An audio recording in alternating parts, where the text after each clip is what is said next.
सुरुवातीलाच थोड्या वेळापूर्वीच शरद पवारांचे एका ठिकाणी भाषण झालं त्यावेळी काळे झेंडे दाखवण्यात आलेले आहेत, घोषणाबाजी झालेली आहे. मराठा आंदोलक होते त्यांनी आरक्षणावरून त्यांना काढून टाकलं. हे मान्य केलं पाहिजे की शरद पवार हे महाराष्ट्राचे नेते आहेत, देशाचे नेते. पण शेवटी सत्ताधाऱ्यांच्या हातात ह्या आरक्षणाच्या चाव्या असतात. त्यामुळे शरद पवारांना अडवून किंवा शरद पवारांना काळे झेंडे दाखवून न्याय मिळेल का?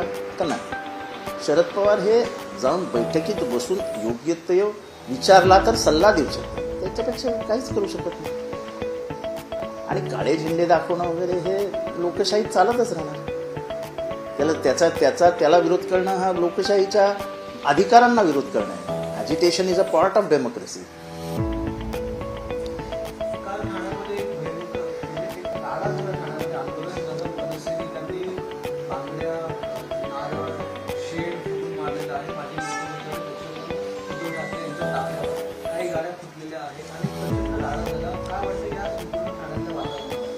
काल उद्धव ठाकरे यांच्यावरती प्राणघातक हल्ला झाला. हा उद्धव ठाकरे हे राष्ट्रीय नेते आहेत, राष्ट्रीय राजकारणामध्ये ह्याची पडसाद उमटत आहे. माझं स्पष्ट मत आहे की जेड सिक्युरिटी असलेल्या माणसाच्या गाडीवरती अचानक हल्ला होतो. नारळ फुटणारा माणूस एकटा उभा असतो, तो एकटा उभा राहतो. असा मध्ये जो काय म्हणतात डिवायडर असतो, त्या डिवायडरवरनं नारळ फेकतो. बाजूला मारामारी सुरू असते. जिथे भाषण चालू आहे, जिथे कार्यक्रम चालू आहे, तिथे खाली वादविवाद चालू असतात. या दरम्यान तुम्हाला सगळीकडे पोलीस दिसतात. मग जर पोलीस बघ्याचीच भूमिका घेत असतील तर पोलीस नकोच ना आम्हाला.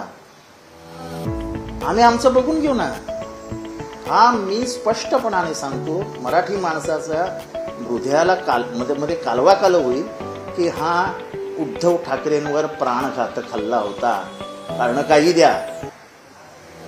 मी कसं सांगितलं की शरद पवारांना काळे झेंडे दाखवणं हा लोकशाहीचा भाग आहे. त्यांची गाडी अडवणं हा लोकशाहीचा भाग आहे. पण त्याच्यानंतर समोर उभं राहून त्यांना दगड मारणे हा लोकशाहीचा भाग नाही. आणि माझं स्पष्ट मत आहे, मी ट्विट सुद्धा केलंय की उद्धव ठाकरेंवर झालेला हल्ला हा प्राणघातक हल्ला होता. आणि पोलिसांना काहीच करता आलं नाही, याचं वाईट वाटतं. प्राथमिक कल्पना पोलिसांकडे दिलेली होती, मात्र अशा असताना देखील पोलीस बंदोबस्तमध्ये त्यांच्यावरती हा हल्ला झाला. नाही, जर तुम्ही म्हणत असाल, आता तुम्ही मला सांगतात की त्यांना कल्पना होती, नक्की म्हणजे तुम्ही हो पण म्हणताय. आता पत्रकारच म्हणताय की पोलिसांना कल्पना होती आणि तरीही पोलिसांनी त्यांच्या भोवती गराडा घातला नसेल किंवा त्यांच्या अवतीभोवती पोलीस ठेवले नसतील, जास्तीचा पोलीस बंदोबस्त मागवला नसेल, तर चुकी कोणाची आहे? आंदोलकांना जे करायचं आंदोलक करणार, ज्यांना उद्धव ठाकरेंना मारायचं आहे ते मारायचा प्रयत्न करणार. पण जेव्हा तुम्हाला माहिती आहे की उद्धव ठाकरेंना मारायचा प्रयत्न होणार आहे, तर उद्धव ठाकरेंच्या भोवती लोखंडी कडं उभं करणं हे पोलिसांचं काम होतं. पोलीस चुकलेले आहेत. भारताच्या एका मोठ्या विरोधी पक्ष नेत्यावरती हल्ला होणे हे महाराष्ट्राला आणि देशाला शोभणारं नाहीये. काय आपला पाकिस्तान होतोय? ह्याच्या पुढे तर आपली स्वतःची 50 पोरं गाडी भोवती ठेवूनच फिरावं लागेल. खिशात शस्त्रास्त्र द्या आता पोरांच्या, तर काय राहिलंय? जर मला माझा जीव वाचवायचा असेल तर माझ्याबरोबर 10 पोरं ठेवीन, त्या 10 पोरांकडे रिव्हॉल्वर असेल. याला काय म्हणायचं? महाराष्ट्र अराजकतेकडे चाललाय, अक्षरशः अराजकता ही. कोणी येतं गाड्या फोडतं, कोणी येतं काठ्या मारतं.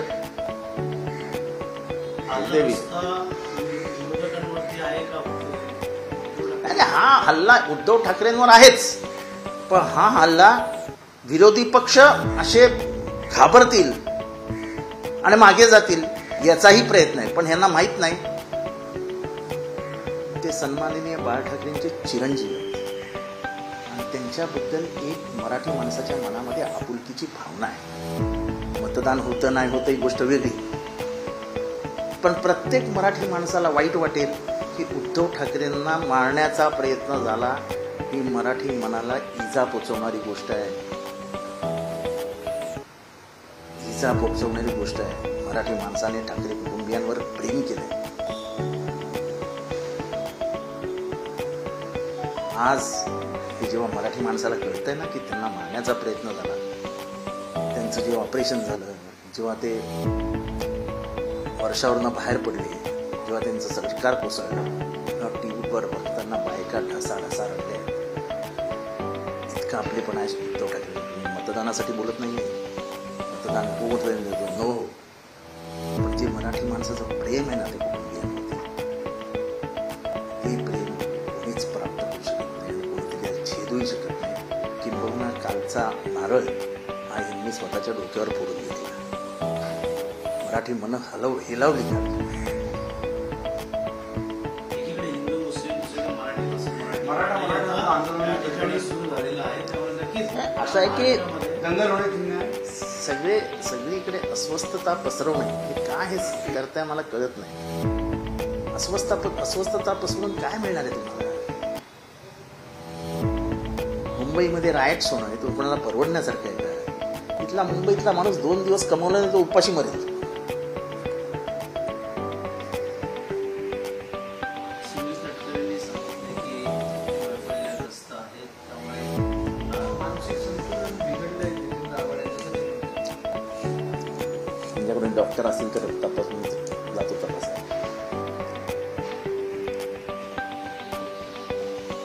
महाराष्ट्रात किती आलेलं आहे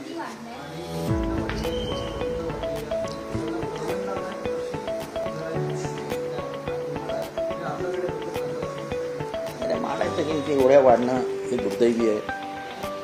म्हाडा हे गोरगरिबांच्या हितासाठी कल्याणासाठी राबलं पाहिजे. आता ह्या किमती वाढत आहेत. आता म्हाडाची घरं 1.5 कोटी 2-2 कोटीला येत आहेत. मला वाटतं की हे सगळं काय बदललंय मला कळत नाहीये, पण Maharashtra housing and area development ज्याला म्हणतो आपण, ही महाराष्ट्राच्या आधीपासनं अस्तित्वात असलेली घरकुल योजना आहे आणि मध्यमवर्गीय मराठी माणसाला परवडेल याच्यासाठीच ती निर्माण झाली. गरीब मराठी माणसाला जर परवडणार असेल तर म्हाडा हवी कशाला? प्रायव्हेट बिल्डर आहेत. आज एक माझ्याकडे प्रकरण आलं, तिथून तुम्ही जाऊ शकता. रेमंड्स आहे. रेमंड्समध्ये EWS खाली म्हाडाची घरं बांधली गेली आहेत. त्याच्याही किमती अचानक वाढवण्यात आल्या. त्याच्या खाली त्यांनी 4 खोल्या काढल्या आहेत, तिथे पार्किंग होतं. ह्या लोकांनी विचारलं असता त्यांनी सांगितलं की ह्या आम्ही सिक्युरिटी पर्पजेससाठी वगैरे असं काढलेलं आहे. एकदा प्लॅन पास झाला की तुम्हाला काही करणं अलाउड नसतं.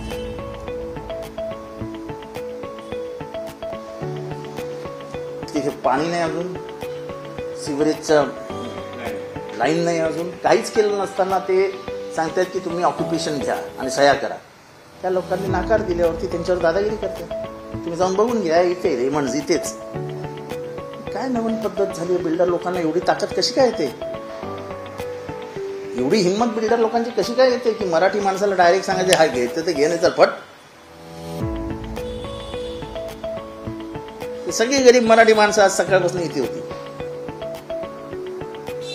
मी त्यांना सांगितलं थांबा, उद्या सकाळी भेटू आपण कमिशनरला आणि विचारू.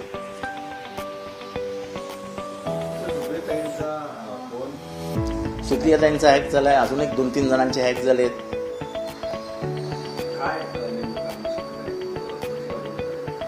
माझं काही कोणाशी बोलणं झालेलं नाही. माझाही फोन हॅक झाला होता 6-8 महिन्यापूर्वी आणि त्याच्यातनं माहिती बाहेर काढली जाते. माहिती काही काही आपण सिक्रेट गोष्टी आपल्या मोबाईलमध्ये ठेवत असतो.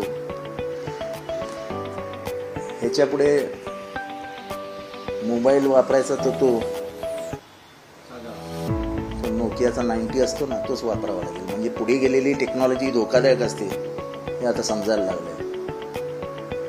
पण हे हॅक का केलं जात आहे याची कारणं तपासावी लागते आणि कारणं फक्त राजकीय आहेत. ज्यांनी इस्रायलकडनं आणलेल्या सामुग्री आहेत त्या ज्यांच्याकडे आहेत त्यांना हॅकिंग खूप सोपं आहे. पेगॅसस मधनं हॅकिंग एकदम सोपं आहे. आणि पेगॅसस कोणी आणलं होतं हे सांगायला नको.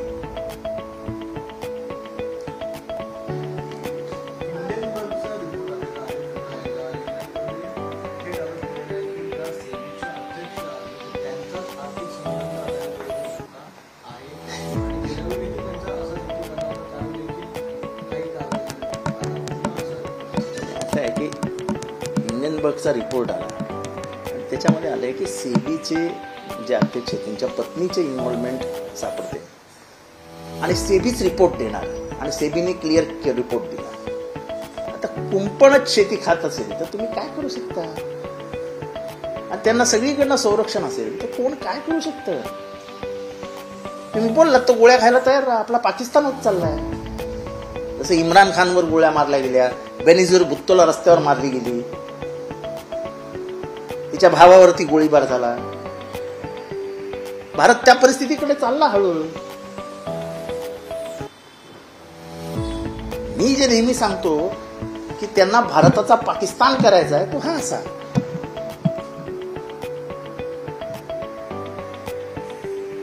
अंजली दमानी यांनी पुन्हा एकदा अजित पवारांना आव्हान दिलंय आणि गुलाबी जॅकेट घालून वाल्मिकी होता येत नाही असं म्हणतात. त्या ITR घेऊन जाऊ आम्ही आणि लाडकी बहीणची योजना आणली त्याचा जो अपव्यवहार आहे तो बाहेर काढतो.